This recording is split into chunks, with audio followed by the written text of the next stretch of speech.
on se rend compte que Django, c'était pareil. Toutes les histoires sur Django, il y en a plein qui sont tellement marrantes.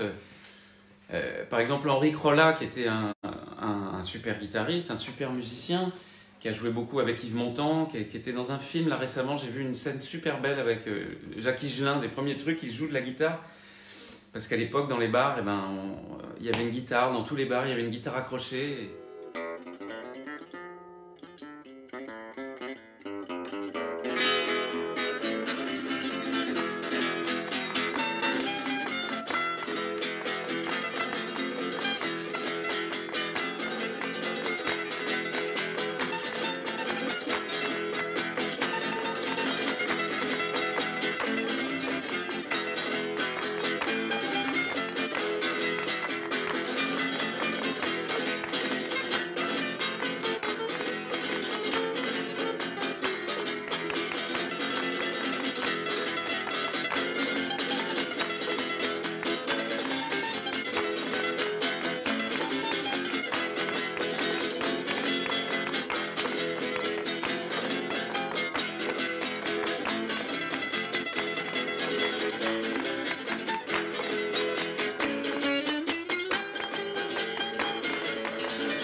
Oui, je vous parlais d'Henri Crolla.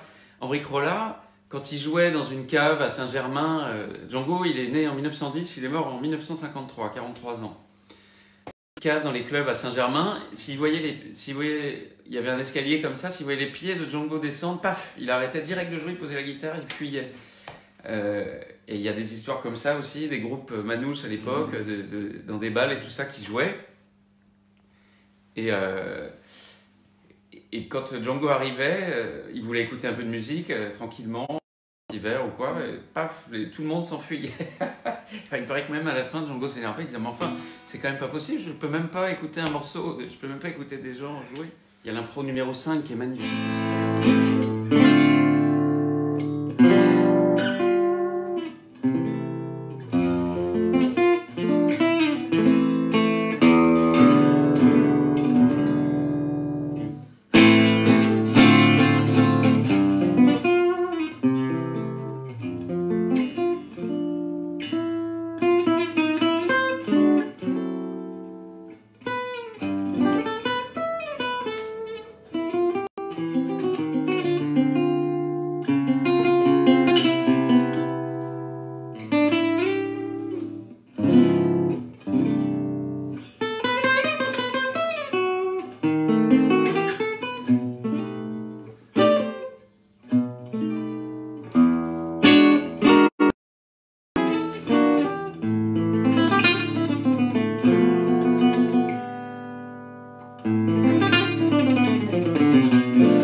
improvisation numéro 5, voilà, mais bon, écoute, parce qu'évidemment, ça n'a rien à voir au niveau du son, des trucs. Moi, je me trompe rythmiquement dans plein de choses, mais il y a des choses tellement belles. Vous voyez ça, euh,